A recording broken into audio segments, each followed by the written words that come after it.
Hi, and welcome to the 12 holidays. Today is our Gemini practice. For those that do not know me, Adriana. I go by Audrey.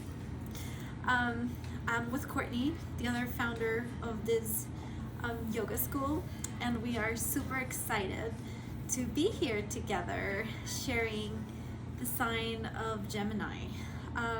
Also very honored and happy because we have received a lot of positive feedback in the last 2 days with the previous practices, and so we're pretty happy and excited to be able to share this with all of you. So Gemini is an air sign, of course, the third sign in the zodiac wheel, and you can identify Gemini when you think about the twins, right? The Gemini. And I would like to focus the practice today in this meaning of this energy that anything could be transformed. Sometimes we believe that we are a certain way and we are stuck in those ways, but that is not true. The reason why we are here in this embodiment, in this beautiful life, in this existence, is that we are able to change everything, basically. And that comes hand in hand with the teachings of yoga, of course, because yoga is a tool to allow us to transform everything that we would like to transform in our bodies, in our minds, in our present and current reality. So if you've heard before, tradition talks about the koshas, and the koshas are described as the 5 layers that are in our being, right? Like these layers that wrap us and that conform, all 5 of them, who we are. So the first layer is the Annamaya kosha, which is the physical body, right? Is our temple, is our embodiment, is where we reside, where we live, where we this physical body, this temple that we need to nourish and feed and heal in order to last and have a better experience in this reality through our physical body. So in yoga, and especially in Northern Colorado Yoga School, we make a lot of emphasis about the spine and the movements of the spine, and why the spine, as we grow old, starts to become stiffer, and then we need to lubricate it with movement so our spine stays in top condition. And that is key, right? Not just the spine, but the whole body. But yoga, it's a huge part of the spine, and learning the movements in a right way, and enhancing the natural movements of the spine, lubricating that spine. It's part of having a really healthy and safe yoga practice that we encourage all the time. The second layer, according to the koshas and the ancient Vedic texts, is the Pranayama kosha. And the prana, right, means life force. It's we access prana through breath, right? We need to breathe in order to live. And this layer, even though we can't feel it, what happens if we don't breathe? We don't exist. And even though physically we can associate the organs of the lungs with the function and the oxygen in the blood and all the major bodily functions, because they're not separated, they're all together, right? We're holistic beings. But if we separate them just to learn them, right? Pranamaya kosha refers to prana, to air, to life force. And we can stimulate different ways and different sensations in our body, even states of mind, through the prana, right? How many times have we entered a place where the energy is really tight, and then our instinct is breathe, right? Breathe. So the elder yogis, the ancient text and books, they knew.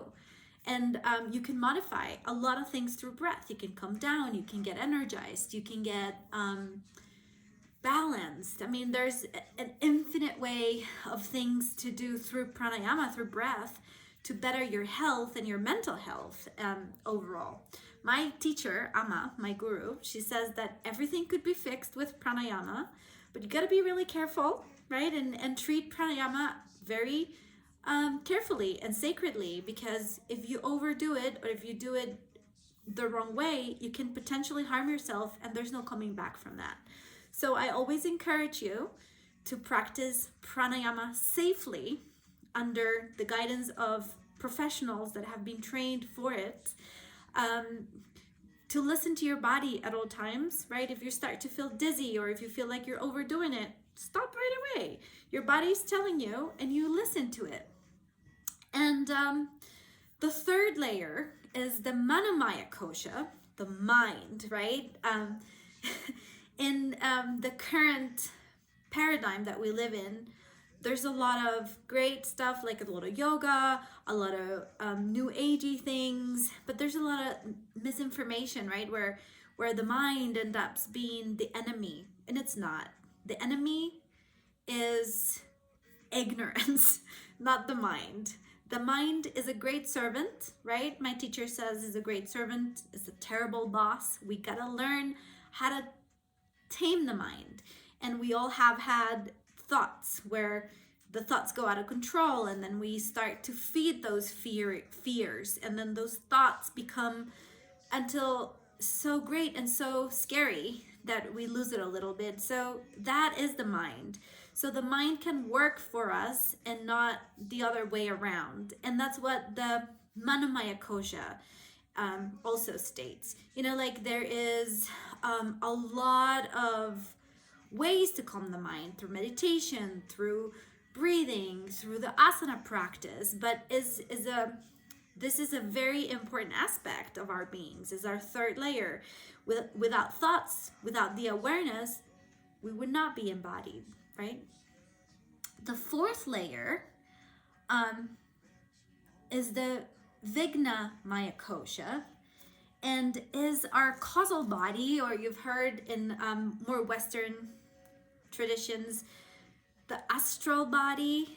And basically what it talks about is all the energetics of the body and our intuition, the things that we do not necessarily perceive in our physical body or in our breath or in our mind, and are those energetic bodies.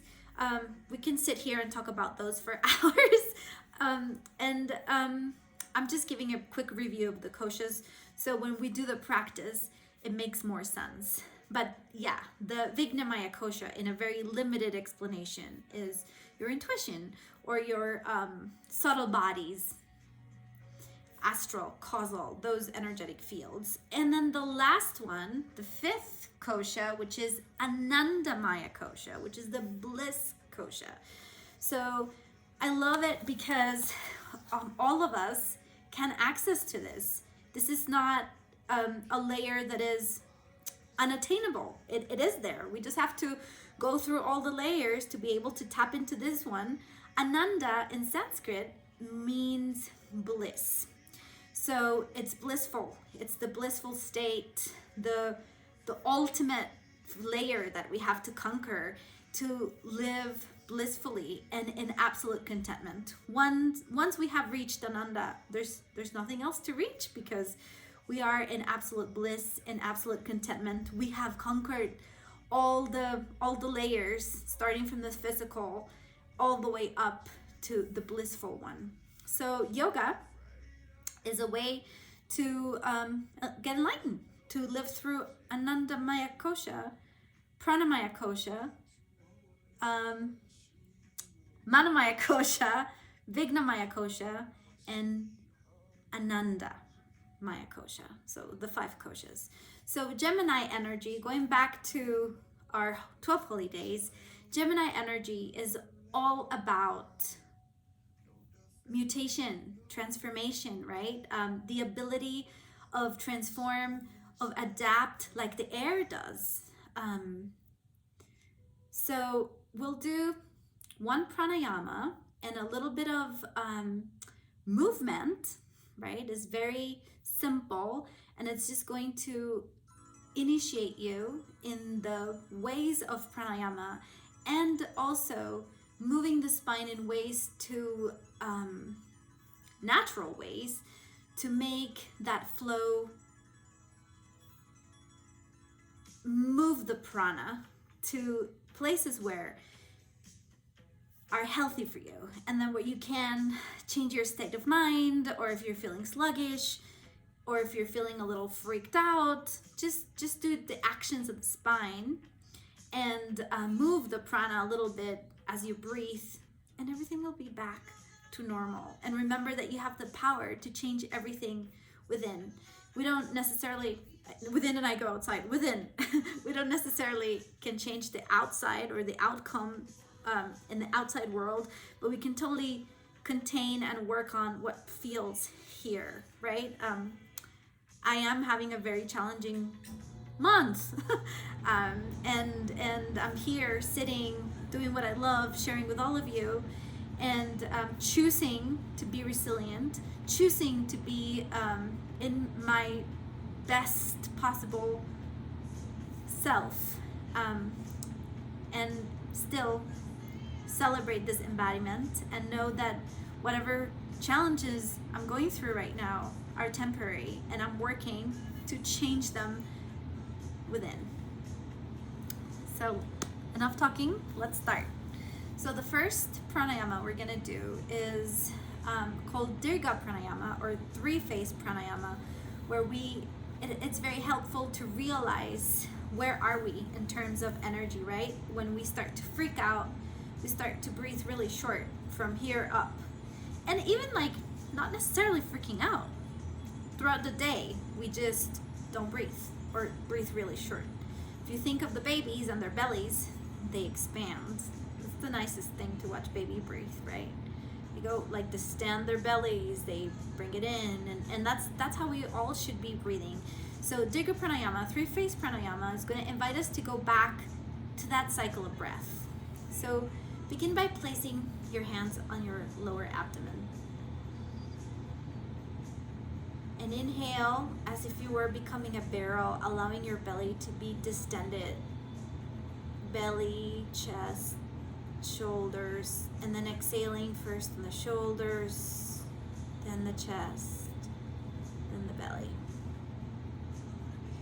Pranayama is always done through the nose, so inhale, belly, chest, shoulders. Exhale, relieving the air from the shoulders first, then the chest, then the belly. Let's do it 9 rounds. So this will be our third. Inhale, become a barrel, and then exhale naturally.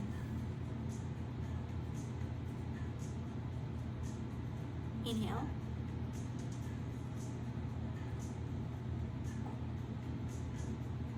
And exhale. Inhale.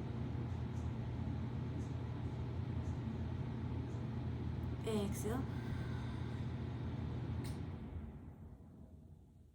2 more times at your own pace.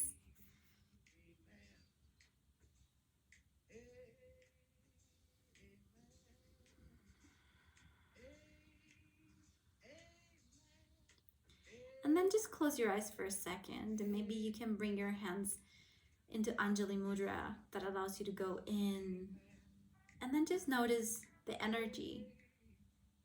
How did you feel before you were breathing like this, and how do you feel now?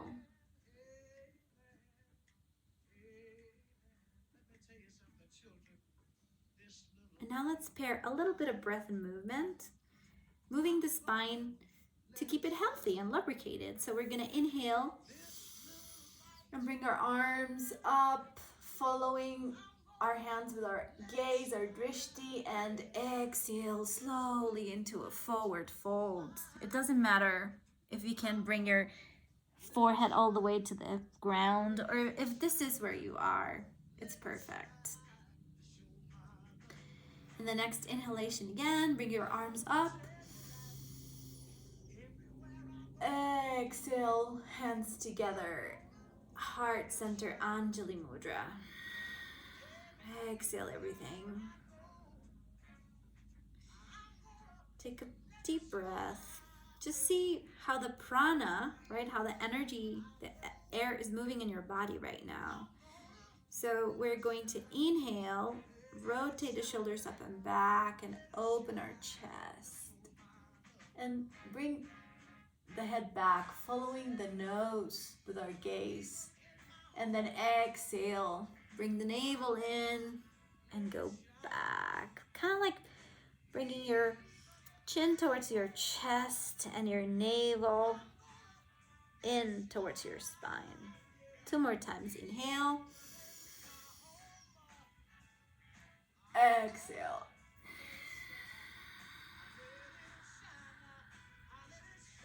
One last time. Inhale. Through the nose. Exhale through the nose.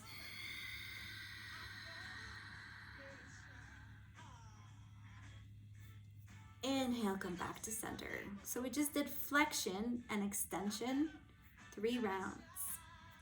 Now we're gonna twist a little bit. So we're gonna inhale and bring our arms up.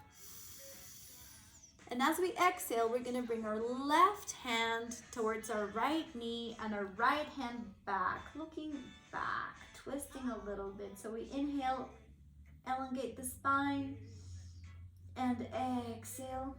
Deepen that twist very, very gently. You don't wanna hurt yourself, right? One more time, inhale, elongate the spine, exhale, twist. Inhale, come back to center.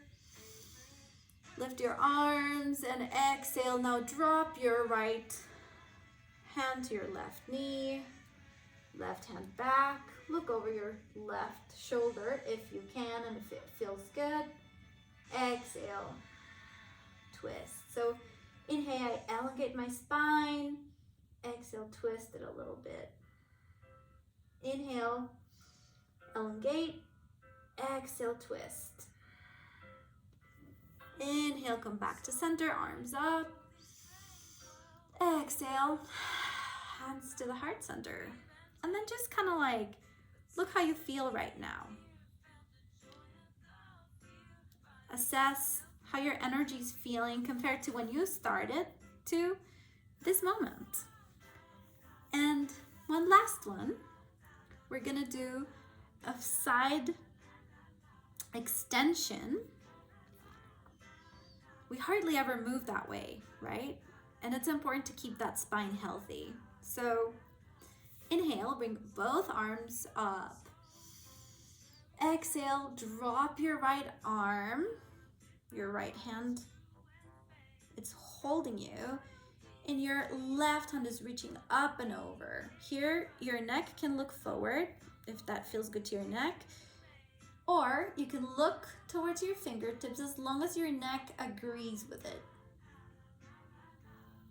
And let's stay here for a couple breaths, in and out the nose.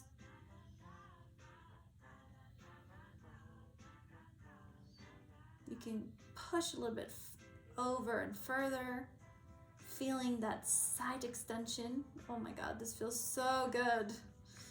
Inhale, come back to center. Assess your body one more time. And the next inhalation, bring both hands up. Exhale, drop your left arm and exhale up and over. My neck likes to look to my fingertips. It feels good to me. See if yours feels better looking forward or looking at the fingertips. And perhaps you want to bend your elbow a little bit more and create more of that extension. Perhaps this is your fine medium. Just check with your body. Where are you right now?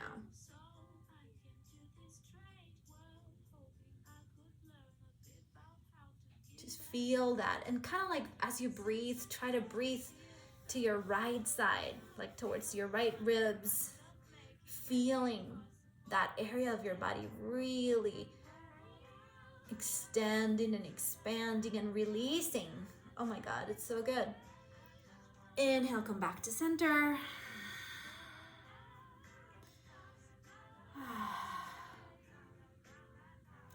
Let's bring our hands into Anjali Mudra and quietly observe our breath, our prana body. What does it feel like after our very little practice, but effective? I'm definitely feeling so much better and even more vibrant or more vital. So this is the energy of Gemini, right? Remember that you have the ability to connect with your infinite power, even if you're not feeling the best, and change it, even if it takes work. No one, everyone thinks the spiritual world is easy, right? But it's not. We have to put the work in. But guess what? It's very rewarding. You reap really amazing results, and you are connected and closer to truth every time. Thank you for joining me. I really hope that you have a great rest of your day, tapping into that Gemini energy. And I will see you again soon. If you have any questions, any feedback, anything that you would like to give us an email, contact us. We'd love to hear from all of you. Love you all.